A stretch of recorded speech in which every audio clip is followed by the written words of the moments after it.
Y'all, welcome. This is Spencer Keck coming at you live. Welcome for coming on out tonight.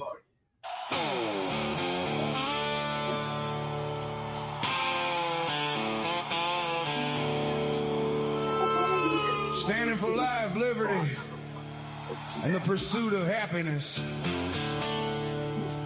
Built upon the shoulders of the Constitution, rule of law, and the animating principle that we are all created equal. I need to hear a hallelujah, though I'm not considered a believer by some, I still believe in the warmth of heaven come. I need the rapture I feel when my feet touch the green, green grass of home. Then I know I have reached the valley of kingdom come. And when I reach that valley, I need to see you there, because we don't need a kingdom, we only need free air. And we don't seek a king, we seek the brotherhood of man. Midnight Saturday, the deadline came and went. Trade talks between the United States and Canada, our closest neighbor, our most loyal ally, the country right across the Great Lakes, collapsed again. And now 50% tariffs are back on Canadian goods, and Canada's matching us dollar for dollar starting September 8th. I call it Groundhog Day because we've been here before, and every single time we run this play, it's Kentucky that eats the cost. Welcome to the Hillbilly Think Tank with Spencer Keck. I am the educated hillbilly, and no, that's not an oxymoron. Don't call me a moron. There have been educated, erudite, and emancipated hillbillies in Kentucky ever since my kith and kin came through that Cumberland Gap with Daniel Boone and the other long hunters in their pursuit of life, liberty, and the pursuit of happiness right here. And they found it here. They established it with grit and determination. We've got to do the same. So y'all, I'm Spencer Keck, retired Navy doc, combat veteran, FMF Navy doc, currently a public school teacher and a candidate for magistrate on the Hardin County Fiscal Court, District 3. And today, I want to talk pocketbook because this one hits every kitchen table in this district. Segment 1, what actually happened this weekend? Now, y'all, we've been here before. And due to the fact that this means so much to this county and this whole state, this trade war. I mean, Canada buys so much of the goods from Kentucky. We're one of the states that is their biggest trading partners. Here we go. Here's the timeline. Trade talks between Washington and Ottawa fell apart late Friday night. President Trump's 50% tariffs on roughly $20 billion of Canadian goods, alcohol, dairy, cement, hockey sticks, and more took effect Saturday. Now, the Canadian Prime Minister, Mark Carney, said the U.S. side made last-minute changes that were, in his words, unfair, uneconomic, and called into question the reliability of any deal. He suspended negotiations and sent Canada's team home, y'all. Canada's matching tariffs kick in on September 8th. It's going to hit steel, dairy, appliances, farm equipment, pulp and paper, and electronics. Now, here's the part that ought to raise your eyebrows. According to Carney and multiple outlets reporting this weekend, the demands that blew up the deal weren't really about the trade at all. Carney says the U.S. wanted Canada to change its French language protections in Quebec and wanted language that would have restricted Canada's ability to make trade deals with other countries, essentially running Ottawa's trade policy right there out of Washington. A former U.S. ambassador called it utter and total insanity. Canadian commentators called it de facto annexation. I want to be careful here. This is Carney's accounts of closed door negotiations, not something I can independently verify line by line. But come on, y'all. We know what this president has said from day one in office. He demanded that Canada become the United States' 51st state, either by choice or, as the president said, by force. He gave those two options. And then he started a tariff war that has been hurting Kentucky ever since.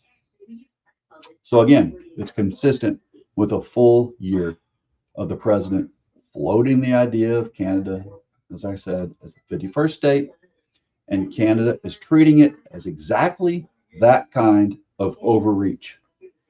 Now, whatever you think about the politics in Ottawa, here's what's not in dispute. The bill, this comes straight out of Kentucky. And who's going to pay for it? We will. We're going to pay for these tariffs. It's going to hurt our farmers, our producers right here.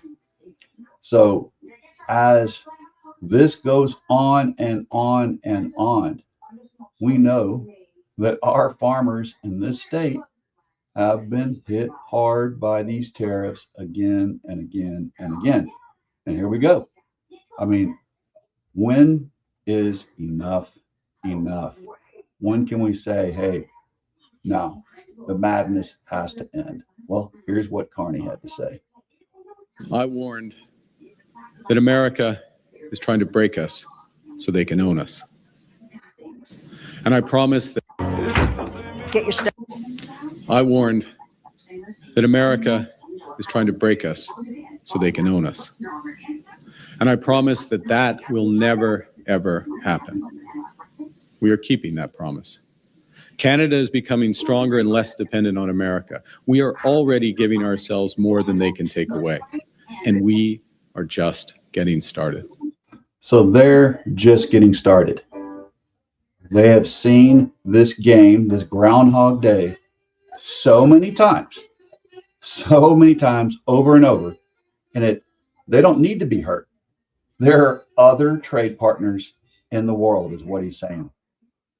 You know, because we were the kids next door and we played with them our whole life together, they never expected for us to try to rob them like this. As we observed earlier this week in St. John's, Canadians don't submit to the weather. We thrive in it. We don't wait to see which way the wind's blowing or surrender ourselves to the waves to be storm-tossed by events. We set our own course. We make our own weather. So, I mean, does anyone have a problem with articulate English like this guy has great articulate English? To me, it's a breath of fresh air to hear someone who can actually talk coherently, stay on point. If I was writing his paragraph as an English language arts teacher, which I am, I would give him kudos for perfect paragraphs. Perfect, you know, he's got his sentence structure down. He knows what each paragraph is about. He's not going all over the world like someone else that we know in Orange. Au Canada, nous sommes maîtres chez nous de l'océan à l'autre. Building Canada strong for all. So there we go. So that is our neighbors next door, and they've had enough. Enough is enough is enough. Now, again, who's it going to hurt? Well, segment number 2. Bourbon bleeding out. You already know this one because I've talked about it before. I won't say ad nauseum, but this is something that is dear to my heart. But it's gotten worse.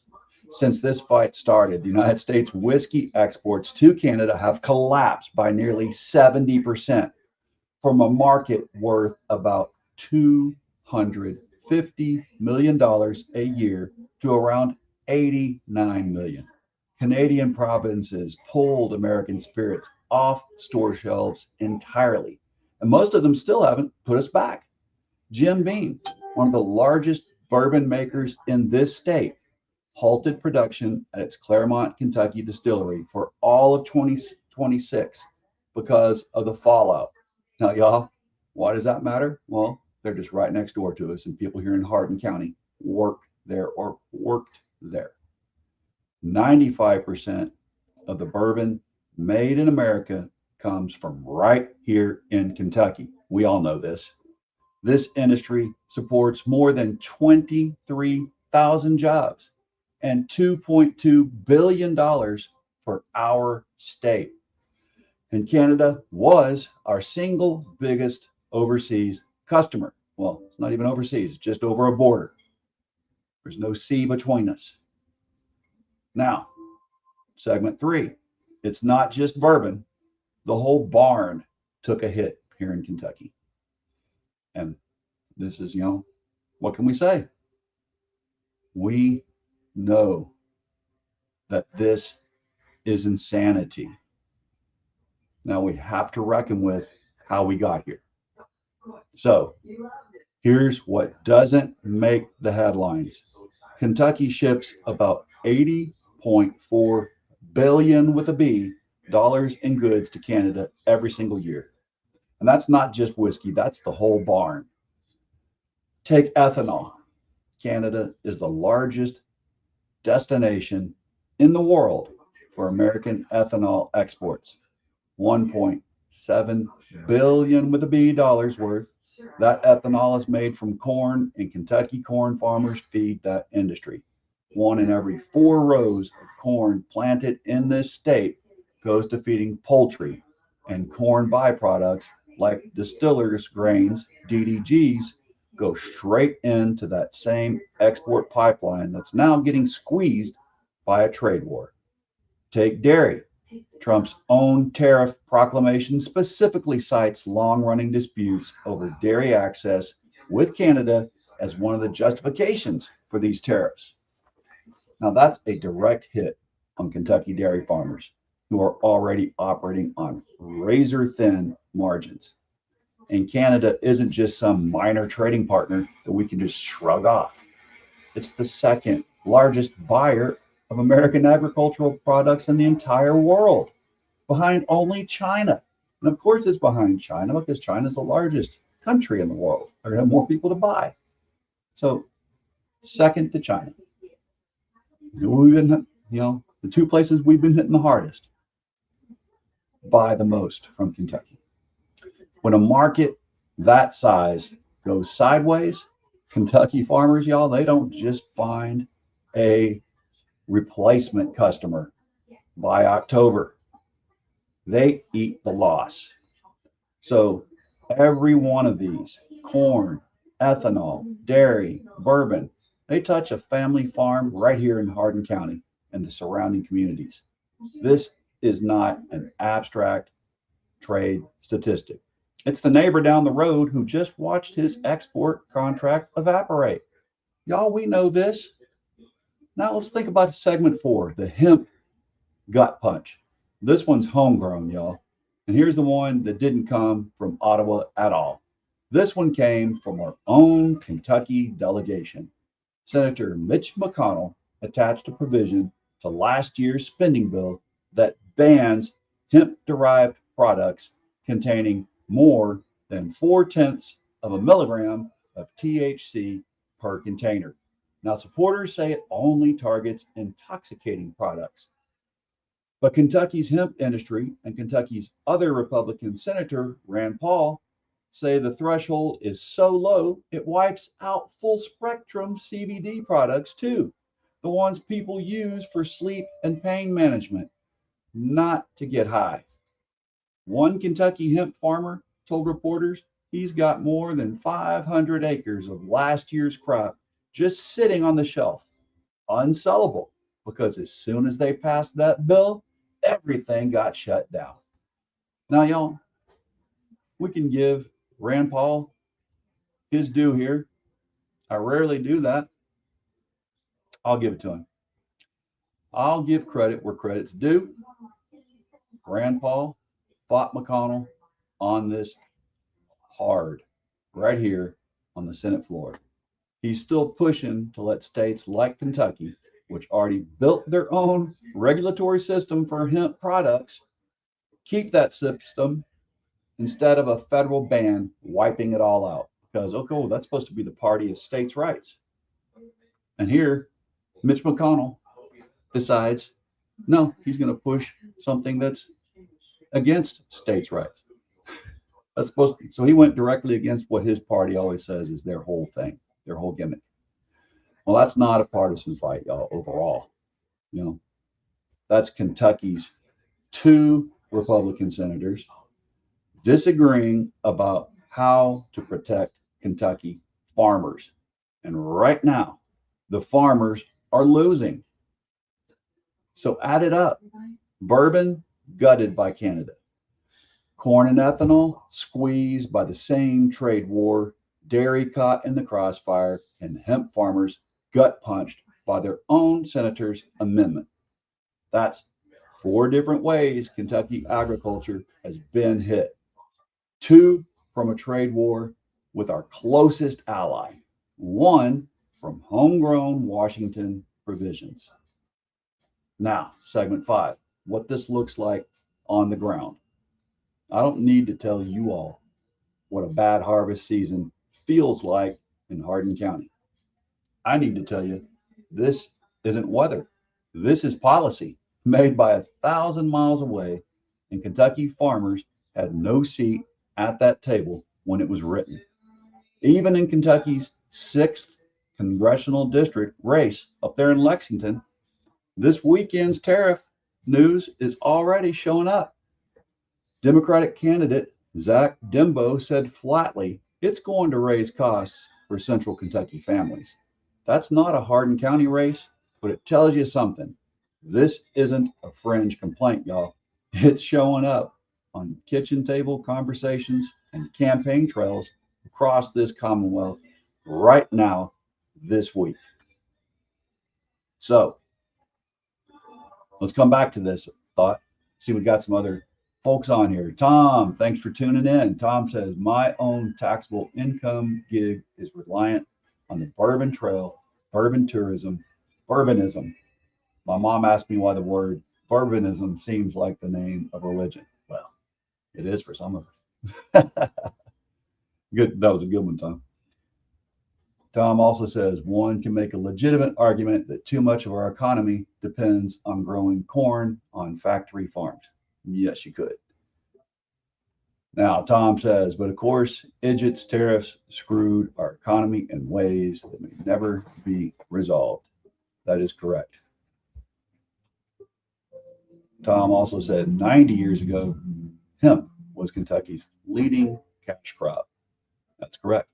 Alcohol lobbies managed to influence legislators against legalizing hemp/THC or legalizing wacky tobacco because MJ is harder to regulate and has better medical outcomes than alcohol. Also true. Hemp is a useful crop in many ways. Rudolph Diesel also tested hemp oil as a fuel. Yes, he did. Of course, we know we had a very famous Kentucky libertarian who constantly ran on hemp with his hempmobile. You remember his vehicle that ran around with that hemp oil that you're talking about there, Tom? What a great character he was. Good, interesting politician, very good lawyer. All right, well, y'all, here when Hardin County Court sets its budget, when we look at what farmland is worth what our local ag economy can support, these federal trade fights, they aren't background noise here in Hardin County. They're the reason the number on the page is smaller than it should be. And we've got to think about that and depth. So my final take, Groundhog Day. That's what this is. We've run this exact play before.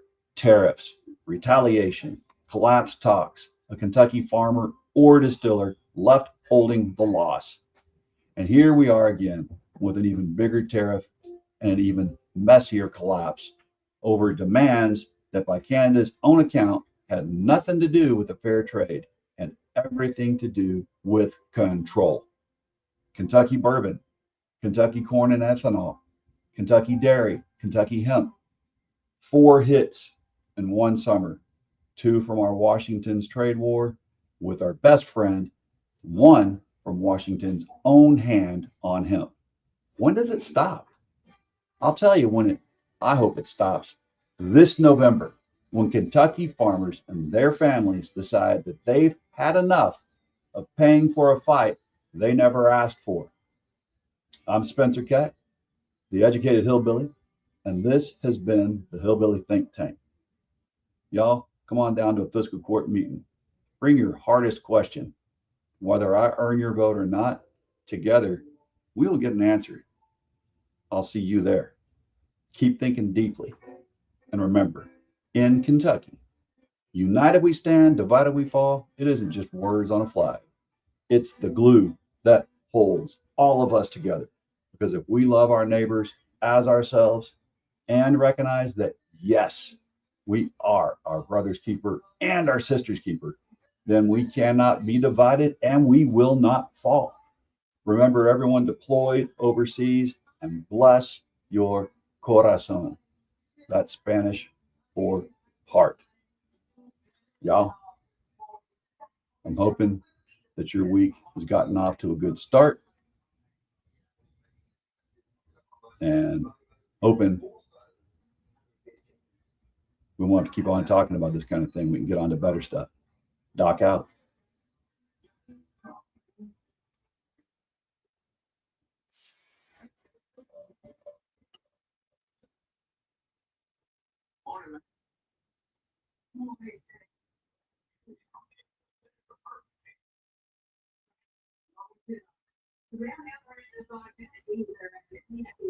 Rule of law.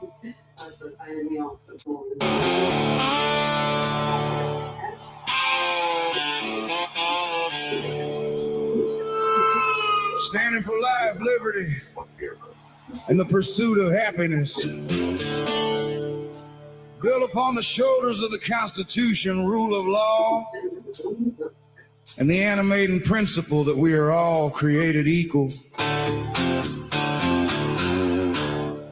need to hear a hallelujah, though I'm not considered a believer by some. I still believe in the warmth of heaven come. I need the rapture I feel when my feet touch the green, green grass of home. Then I know I have reached the valley of kingdom come. And when I reach that valley, I need to see you there. Because we don't need a kingdom, we only need free air. We don't seek a king, we seek the brotherhood of man. And we won't fight for bondage as we need no king or woman. We will stand undivided because we will raise the fallen.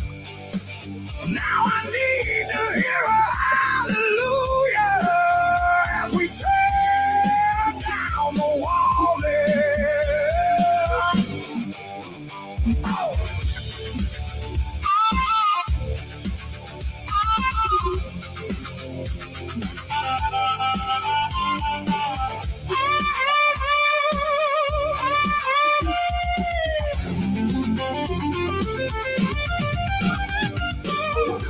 between heaven and earth, as tears turn to mirth, as we walk through the valley of death, and I draw my last breath. I know rapture I feel when I touch the green, green grass of home. Then I know I've reached the hollow where my ancestors roam.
Gatewood Galbraith.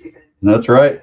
Tom, quite a good, cool guy. Used to get to eat with him every now and then in Lexington, Kentucky, when he would come into my dad's favorite restaurant.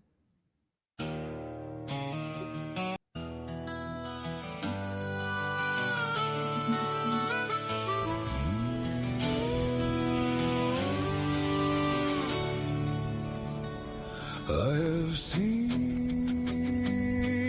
the dream of MLK come true. I have seen Martin's dream of justice alive and world when at Thanksgiving my family sits down to break bread together with folks of many different races, ethnicities, religions. My family sees Martin's dream, and we only